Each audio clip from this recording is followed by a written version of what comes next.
حدیث قدسی ہے کہ اللہ تعالیٰ نے فرمایا اہل جنت کی 3 قسمیں ہیں. انصاف کرنے والا بادشاہ جو خیرات کرتا ہے اور توفیق یافتہ ہے. مہربان اور ہر رشتہ دار مسلمان کے لیے نرم دل شخص. نمبر 3 پاک دامن سوال سے بچنے والا عیال دار شخص.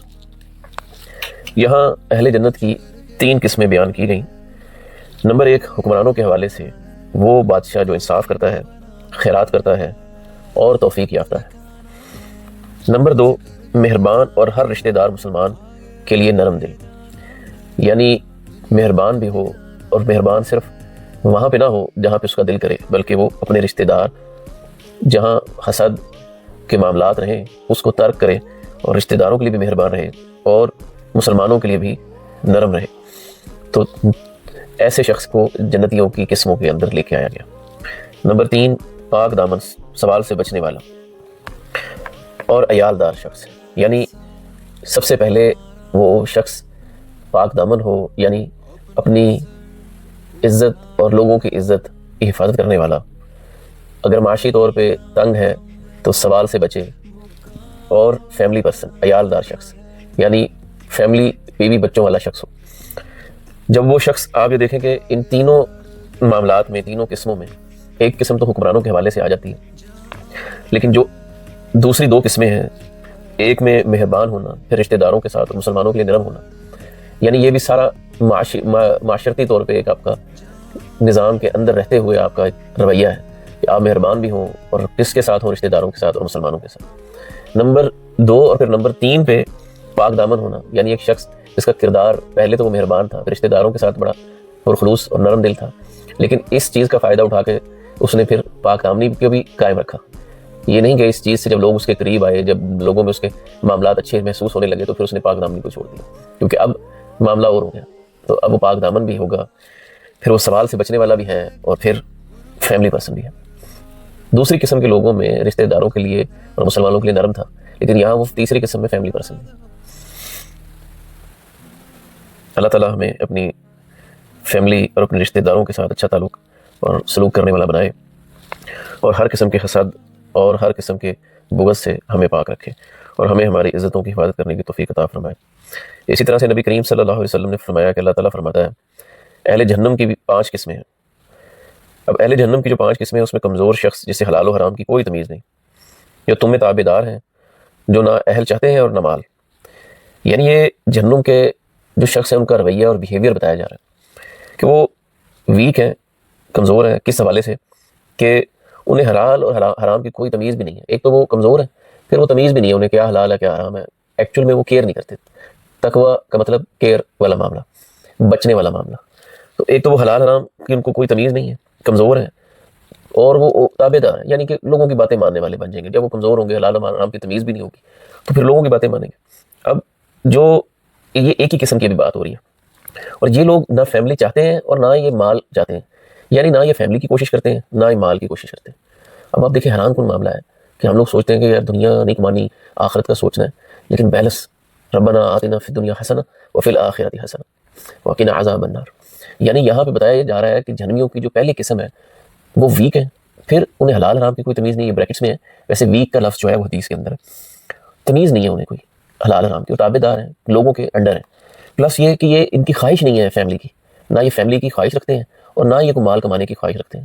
اگر کوئی مال ان کے پاس آئے ہوئے بھی جیسے بھی ہو، نہ ان کو کیئر اڑا دیتے ہیں. جیسے مومن کے بارے میں کہا نا کہ اس کو جو بھی فائدہ ملے لے سکتا ہے، وہ اس کے فائدے کے لیے اس کو کوشش کرنی چاہیے. تو پہلی قسم میں یہ لوگ آ گئے. دوسری قسم جو جہنمیوں کی ہے وہ ہے خائن، جس کا لالچ چھپ بھی نہیں سکتا. یعنی ایک تو شخص ہے نا کہ آپ کے ساتھ وہ خیانت کرتا ہے اور اس کی خیانت کا پتہ نہیں چلتا، تو چارٹرڈ اکاؤنٹنٹ ہے پورا. لیکن دوسرا یہ ہے کہ وہ واضح طور پہ کہتا ہے کہ یار بھائی بس مجھے چاہیے، پیسے دو، میرا جو بھی معاملہ مجھے چاہیے.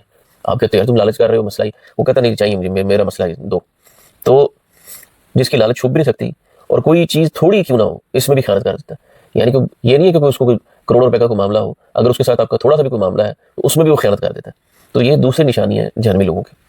تیسرے قسم کے جہنمی لوگ وہ ہیں جو صبح و شام آپ کو آپ کے اہل و عیال اور مال کے بارے میں دھوکہ دینے کی کوشش کرتے ہیں.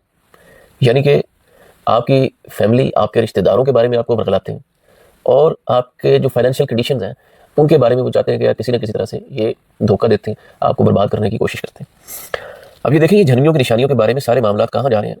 سارے معاملات کی طرف ہی جا رہے ہیں ابھی تک، ٹھیک ہے؟ تو پہلا میں نے آپ کو بتایا، کمزور شخص جس کو کوئی تمیز بھی نہیں ہے حلال و حرام کی، اور وہ تابع دار ہیں لوگوں کے، اور نہ وہ فیملی چاہتے ہیں اور نہ ہی وہ فائنینشلی طور پہ سیٹ ہونا چاہتے ہیں۔ دوسرے قسم کے لوگ وہ ہیں جو خائن ہیں، خیانت کرنے والے ہیں، جن کا لالچ چھپتا بھی نہیں ہے، اور تھوڑی چیز کیوں نہ ہو اس پہ بھی وہ خیانت کر دیتے ہیں۔ تیسرا وہ شخص ہے جو صبح شام آپ کو آپ کے اہل اور مال کے بارے میں دھوکہ دینے کی کوشش کرتا ہے۔ چوتھا وہ شخص ہے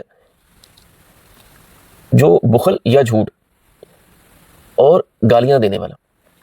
بخل یا جھوٹ، آپ نے فرمایا بخل یا جھوٹ یا گالیاں دینے والا۔ اب دیکھیں، اس سے پچھلی جو آئی ہے وہ بھی مال کے بارے میں آئی، اس سے پہلے جو آئی وہ مال نہ چاہنے کے بارے میں آئی، لالچ کے بارے میں آئی، اب یہاں بخل کے بارے میں آئی۔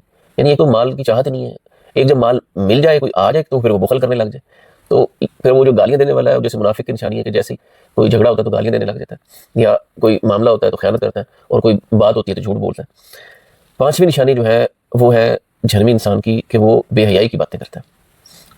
اب دیکھیں، پانچویں بات میں آپ کو صرف ایک بات کہی گئی ہے کہ وہ بے حیائی کی باتیں کرتا ہے، فاش گو ہوتا ہے۔ تو یہ حدیث صحیح مسلم میں ہے، حدیث نمبر 2865 ہے۔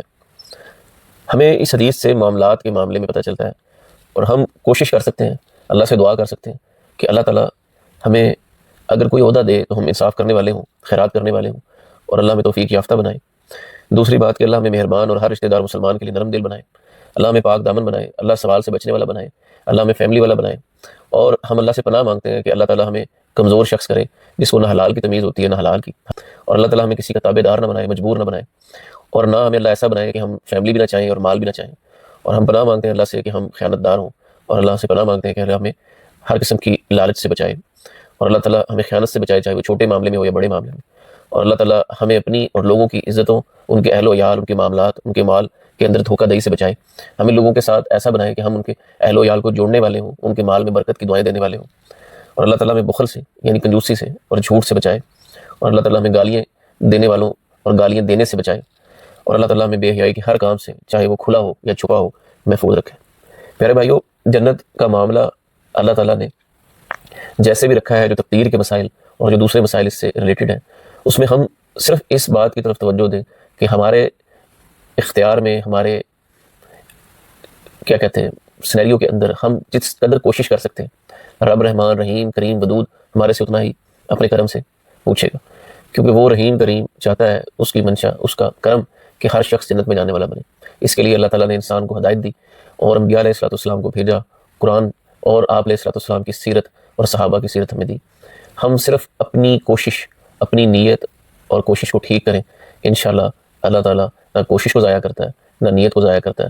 اللہ تعالیٰ ضرور اپنے کرم سے ہدایت دیتا ہے ان لوگوں کو، رب رحمان خود فرماتا ہے کہ جو ہدایت کے لیے کوشش کرتے ہیں۔ لہٰذا جہاں گیس پیپر ملے جہنمیوں کی نشانی ہے، جنتیوں کی نشانی ہے، ان نشانیوں پہ چلنے کی اور بچنے کی کوششیں کریں۔ اللہ تعالیٰ ہم سب کو معاف کرے، اللہ تعالیٰ ہم سب پہ اپنا فضل اور کرم کرے اور ہمارے گناہوں سے درگزر فرمائے۔ سبحانک اللہم و بحمدک، اشہد ان لا الہ الا انت، استغفرک و اتوب الیک۔ اللہم صلی وسلم علی نبینا محمد۔ السلام علیکم ورحمۃ اللہ وبرکاتہ۔